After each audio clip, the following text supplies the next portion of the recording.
जिल्हा परिषद आणि पंचायत समितीच्या निवडणुकीसाठी शनिवारी मतदान होत आहे। या निवडणुकीसाठी जिल्हा प्रशासन सज्ज असून 2039 मतदान केंद्रांवर मतदान होईल। मतदानासाठी 248 झोनल अधिकारी आणि 8979 कर्मचाऱ्यांची नियुक्ती करण्यात आली आहे। आज सकाळपासून सर्व कर्मचारी तालुक्याच्या ठिकाणी हजर झाले। त्यानंतर दिवसभर नियुक्तीच्या ठिकाणी मतदान यंत्रांसह निवडणुकीचे साहित्य घेऊन जाण्याची लगीनघाई सुरू राहिली। निवडणुकीसाठी 18,18,742 मतदार असून मतदारांनी मतदान केंद्रावर जाऊन मतदानाचा हक्क बजवावा असं आवाहन जिल्हाधिकारी तथा जिल्हा निवडणूक अधिकारी अशोक काकडे यांनी केलं आहे। जिल्हा परिषदेच्या 61 गट आणि पंचायत समितीच्या 122 गणांसाठी निवडणूक सुरू आहे। जिल्हा परिषद सदस्यासाठी 211 तर पंचायत समितीच्या गणात 340 उमेदवार मैदानात आहेत।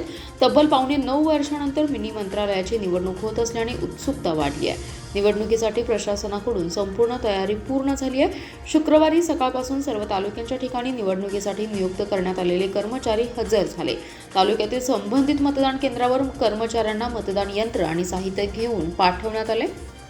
मतदान केंद्रावर साहित्य पोहोचवण्यासाठी तसेच मतदान प्रक्रिया पूर्ण झाल्यानंतर ते घेऊन येण्यासाठी एसटी गाड्यांची सोय करण्यात आली आहे। जिल्हा परिषद आणि पंचायत समितीसाठी 7 फेब्रुवारी रोजी मतदान होणार आहे। त्या अनुषंगाने मतदारांना मतदानाचा हक्क बजावण्यासाठी सर्व आस्थापना, कारखाने, सर्व दुकाने व आस्थापना, निवासी हॉटेल, खाद्यगृहे, अन्य गृहे, नाट्यगृहे, व्यापार, औद्योगिक उपक्रम किंवा इतर आस्थापना तसेच माहिती व तंत्रज्ञान कंपन्या, शॉपिंग सेंटर, मॉल्स, रिटेलर्स मधील कामगार, अधिकारी व कर्मचारी यांना निवडणुकीच्या दिवशी मतदानाचा हक्क बजावण्यासाठी भरपगारी सुट्टी देण्यात आली आहे। 65 किलोमीटर नाद सांगलीकरांचा म्हणून सोशल मीडियावर रील्स माध्यमातून गाजावाजा करत घोडागाडी शर्यत काढणाऱ्या घोडागाडी चालकांसह हुल्लडबाज तरुणांना यंदाही पोलिसांनी मिरजेपासून सांगलीपर्यंत चोपलं। 2 दिवस पोलीस दलाला चॅलेंज देणाऱ्या रील्स नंतर शुक्रवारी मध्यरात्री 2 वाजण्याच्या सुमारास पोलिसांनी त्यांना चोप दिल्याच्या रील्स सोशल मीडियावर चांगल्याच व्हायरल झाल्याचं पाहायला मिळाले। चिंचलीला बैलगाडीतून किंवा घोडागाडीतून शेकडो भाविक परंपरेप्रमाणे जात असतात। आता त्यांच्या जोडीला दुचाकी मोठ्या प्रमाणात असतात। यात्रा संपल्यावर भाविक घरी परतत असतात। कर्नाटकातील मायक्का देवी यात्रा संपल्यानंतर चिंचली ते सांगलीवाडीपर्यंत 65 किलोमीटर घोडागाडी शर्यतीचा थरार गेल्या काही वर्षांपासून पाहायला मिळतोय। कर्नाटकातून सांगलीवाडीपर्यंत नॉनस्टॉप दंगामस्ती, आरडाओरड करणाऱ्या हुल्लडबाजांमुळे अनेकांना त्रास होतो। कर्नाटक पोलिसांनी कारवाईचा बडगा उगारल्यानंतरही हुल्लडबाजी थांबली नव्हती। गतवर्षी यात्रेचा मुख्य दिवस संपल्यानंतर मध्यरात्रीच्या सुमारास शेकडो दुचाकीस्वार आणि घोडागाडी चालक आरडाओरड करत मिरजेतून सांगलीत घुसले। पोलिसांकडे तक्रार आल्यानंतर टिळक चौकात सर्वांना अडवून चोप देण्यास सुरुवात केली। त्यामुळे अनेक जण दुचाकी टाकून पळाले। पोलिसांनी नंतर त्यांच्यावर कारवाई केली, परंतु नाद करा पण आमचं कुठं अशा प्रकारच्या रील्स 2 दिवसांपासून चांगल्याच व्हायरल झाल्या होत्या। निवडणूक बंदोबस्तामुळे पोलीस ठाण्याकडे कमी होती, तरीही गुरुवारी मध्यरात्रीच्या सुमारास म्हैसाळ येथे पोलिसांनी हुल्लडबाजांना रोखलं। त्यानंतर मिरजेत पोलीस निरीक्षक किरण चौगुले यांच्या पथकाने रोखलं। त्यानंतरही शेकडो दुचाकीस्वार पोलिसांना न जुमानता सांगलीकडे रवाना झाले, परंतु सांगलीत हरबट रस्ता ते टिळक चौकापर्यंत वाहतूक नियंत्रण शाखेचे निरीक्षक मुकुंद कुलकर्णी आणि त्यांचे कर्मचारी तसेच शहर ठाण्याचे निरीक्षक अरुण सुगावकर आणि कर्मचारी काठ्या घेऊन सज्ज होते। पोलिसांच्या नाकावर टिच्चून हुल्लडबाजी करत शेकडो दुचाकीस्वार सांगलीत दाखल झाल्यानंतर पोलिसांनी त्यांच्यावर काठ्या उगारल्या। त्यामुळे अनेकांची पाठ सोलून निघाली। काही जणांनी दुचाकी टाकून पळून जाण्याचा प्रयत्न केला, परंतु त्यांना चांगलाच प्रसाद मिळालाय। मध्यरात्रीनंतर पोलिसांनी हुल्लडबाज यांच्यातील हा थरार पाहण्यासाठी टिळक चौक परिसरात नागरिकांची गर्दी जमली होती। दरवर्षीप्रमाणे यंदाही आरडाओरड आणि दंगामस्ती करणाऱ्यांवर कारवाई करण्यासाठी पोलीस कर्मचारी कॅमेरे घेऊन सज्ज होते। अनेकांचं शूटिंग करण्यात आलंय, तसेच सीसीटीव्ही कॅमेऱ्यात देखील काहींना टिपले। त्यांच्यावर कारवाई करण्यात येईल असं पोलिसांनी सांगितलं आहे।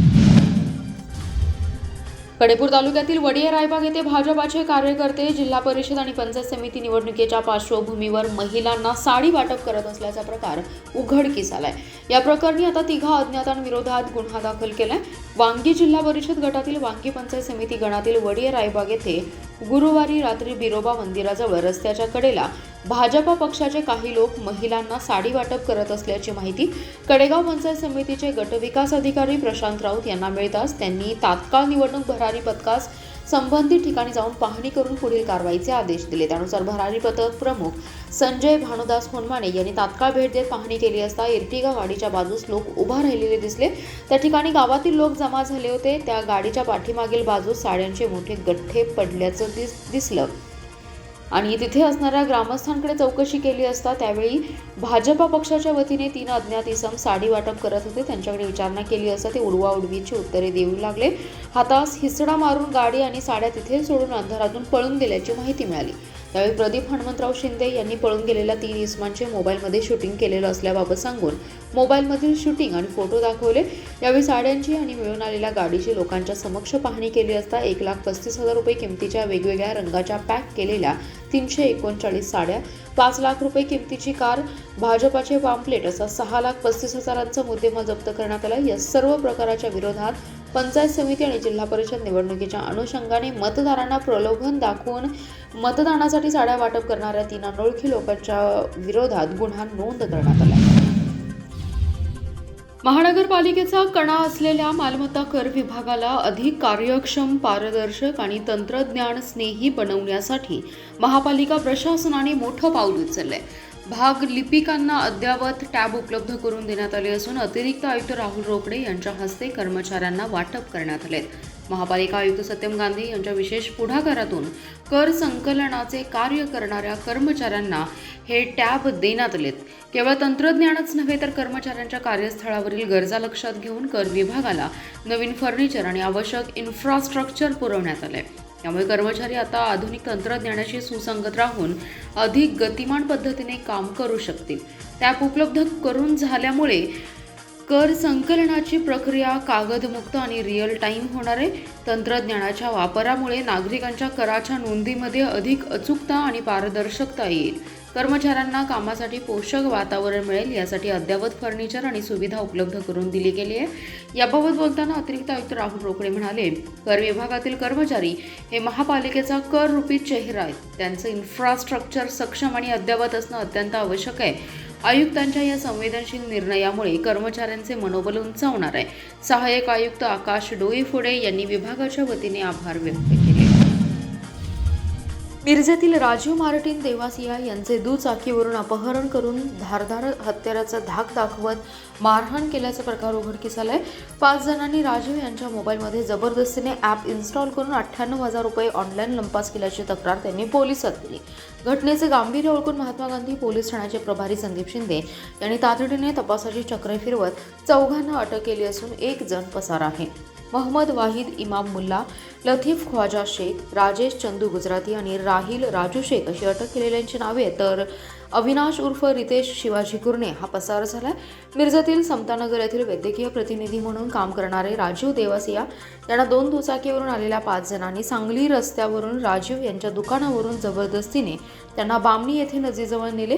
दुचाकीवरील रितेश कुर्णे यांनी चाकूसारख्या धारदार हत्याराचा आणि बनावट पिस्तूलचा धाक दाखवून राजीव यांच्याकडील मोबाईल, आधार कार्ड आणि पॅन कार्ड लतीफ ख्वाजा शेख याच्याकडे देण्यास भाग पाडलं. यावेळी दुचाकीवरून आलेले वाहिद मुल्ला, राजेश गुजराती, राहिल शेख यांनी राजीव यांना शिवेगाळ दमदाटी करत लाथाबुक्क्यांनी मारहाण केली. लतीफ शेख यांनी राजीव यांच्या मोबाईलमध्ये क्रेडिबिटी ॲप जबरदस्तीने इन्स्टॉल करून त्यांच्या नावावर कर्ज मंजूर करून घेतलं. गुगल पे अकाउंटवरून 98,000 रुपये लडमन जोएशान इकबाल हुसेन यांच्या खात्यावर ट्रान्स्फर करून आर्थिक फसवणूक केली. त्यानंतर राजीव यांना परत पाठवून दिलं. या प्रकरणी राजीव मार्टिन यांनी गांधी चौक पोलिसात धाव घेत फिर्याद दिली. आरोपी रितेश कुर्णे, लतीफ ख्वाजा शेख, वाहिद मुल्ला, राजेश गुजराती आणि राहिल शेख या 5 जणांविरुद्ध अपहरण आणि फसवणुकीचा गुन्हा दाखल करून 4 अटक करण्यात आली.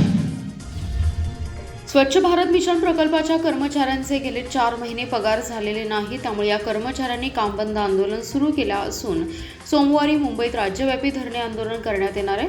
पंतप्रधान नरेंद्र मोदी यांच्या स्वच्छ भारत मिशन ग्रामीण महत्त्वाकांक्षी प्रकल्पातील कर्मचाऱ्यांचे 4 महिन्यांचे पगार थकले. त्यामुळे या कर्मचाऱ्यांवर आर्थिक संकट आले. त्यामुळे कर्मचाऱ्यांनी गुरुवारपासून कामबंद आंदोलन सुरू केले. आता या आंदोलनाचा पुढचा टप्पा म्हणून सोमवारी राज्यातील सर्व कर्मचारी यांचे मुंबई येथे आझाद मैदानावर धरणे आंदोलन सुरू होणार आहे.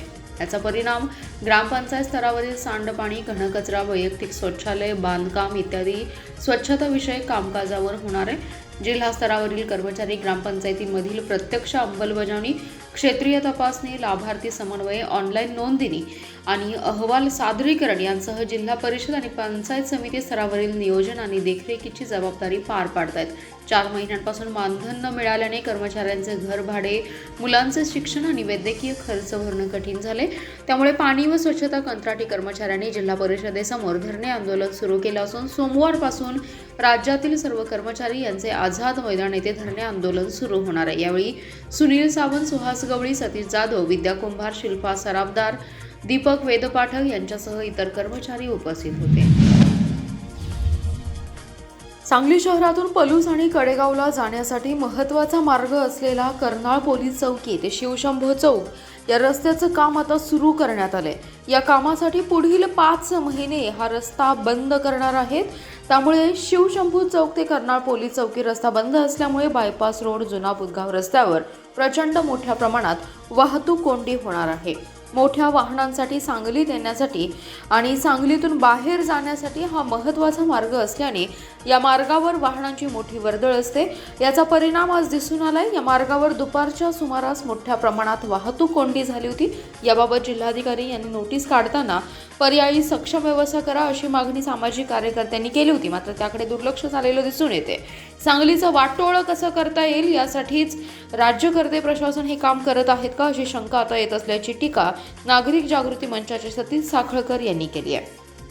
त्यामुळे जिल्हाधिकारी, बांधकाम विभाग आणि पोलिसांनी या वाहतूक कोंडीवर तोडगा काढून पर्यायी मार्गाची व्यवस्था करावी अशी मागणी सतीश साखळकर यांनी केली आहे. जिल्हा परिषद आणि पंचायत समितीच्या निवडणुकीसाठी तब्बल 8.25 वर्षानंतर उद्या सकाळी 7:30 ते 5:30 या वेळेत मतदान होत आहे. मतदानाच्या पार्श्वभूमीवर प्रशासकीय यंत्रणा सज्ज झाल्याचे जिल्हा निवडणूक अधिकारी तथा जिल्हाधिकारी अशोक काकडे यांनी सांगितले. जिल्हा परिषदेच्या 61 जागांसाठी 211 तर पंचायत समितीच्या 122 जागांसाठी 340 उमेदवार रिंगणात असून त्यामध्ये माजी सदस्यांचा समावेश आहे. 10 तालुक्यात 2039 मतदान केंद्रावर 18,18,000 नागरिक मतदानाचा हक्क बजावतील. मतदान प्रक्रियेसाठी 8,879 कर्मचाऱ्यांची नियुक्ती करण्यात आली असून अनुचित प्रकार घडू नये यासाठी कडक पोलीस बंदोबस्त ठेवण्यात आलाय. मिनी मंत्रालयाच्या निवडणुकीच्या निमित्ताने पालकमंत्री, खासदार, आजी माजी आमदारांची प्रतिष्ठा पणाला लागली आहे. तब्बल 9.25 वर्षानंतर जिल्हा परिषद आणि पंचायत समितीची निवडणूक होत आहे. महायुती आणि महाविकास आघाडीने या निवडणुकीसाठी कंबर कसली आहे. निवडणुकीसाठी प्रमुख पक्ष, बंडखोर, स्थानिक आघाड्या अशा सर्वांचीच समीकरणे गुंतागुंतीची बनली आहेत. अनेक नगरपालिकांमध्ये दुरंगी आणि तिरंगी अशी लढत पाहायला मिळते. गेले 10 दिवसांपासून प्रचाराचा धुळा उडाला. निवडणुकीच्या प्रचाराच्या शेवटच्या दिवशी पालकमंत्री चंद्रकांत पाटील यांच्यासह आजी माजी आमदारांच्या विविध ठिकाणी सभा पार पडल्या. पदयात्रा, प्रचार फेरी, मोटरसायकल रॅलीसह सभा घेऊन गुरुवारी प्रचाराचा समारोप झाला. त्यानंतर शुक्रवारी मतदारांना स्लिपा वाटपासह गुप्त प्रचाराला वेग आल्याचं चित्र आहे. आमदार रोहित पाटील यांनी तासगाव येथील शासकीय तंत्रनिकेतनमध्ये ITI टाटा टेक्नॉलॉजीजच्या कौशल्य विकास विभागाचे उपाध्यक्ष यांचं स्वागत केलं. मणेराजुरी, योगेवाडी येथे साकारत असलेल्या प्रस्तावित औद्योगिक वसाहतीच्या पार्श्वभूमीवर तासगाव शासकीय तंत्रनिकेतनच्या आवारात कौशल्य विकासासाठी आवश्यक पायाभूत सुविधांची उभारणी, प्रशिक्षण व्यवस्था आणि भविष्यातील गरजा यावर सविस्तर विचारविनिमय झाला. या बैठकीत आगामी MIDCच्या संदर्भात अत्यंत सकारात्मक आणि फलदायी चर्चा झाली. औद्योगिक वसाहतीसाठी लागणाऱ्या कुशल मनुष्यबळाची निर्मिती स्थानिक पातळीवरच व्हावी यासाठी ITI तंत्रनिकेतन आणि कौशल्य विकास संस्थांची भूमिका महत्त्वाची ठरणार आहे. यासाठी आधुनिक यंत्रसामग्री, अद्ययावत अभ्यासक्रम, उद्योगाभिमुख प्रशिक्षण तसेच विद्यार्थ्यांना प्रत्यक्ष कामाचा अनुभव देण्यावर भर देण्याची गरज असल्याचं यावेळी अधोरेखित करण्यात आलं. मणेराजुरी, योगेवाडी, औद्योगिक वसाहत तासगाव व कवठेमहांकाळ तालुक्याच्या सर्वांगीण विकासाची भाग्यरेषा ठरेल असा विश्वास आमदार रोहितदादा पाटील यांनी व्यक्त केला. या प्रकल्पामुळे स्थानिक युवकांना रोजगाराच्या संधी उपलब्ध होतील, स्थलांतराला आळा बसेल तसेच परिसरातील आर्थिक घडी मजबूत होईल. उद्योग आणि शिक्षण संस्थांमधील समन्वय वाढल्यास कौशल्य संपन्न मनुष्यबळ तयार होऊन उद्योगांना आवश्यक असलेले कर्मचारी स्थानिक पातळीवरच मिळतील असंही त्यांनी स्पष्ट केलं.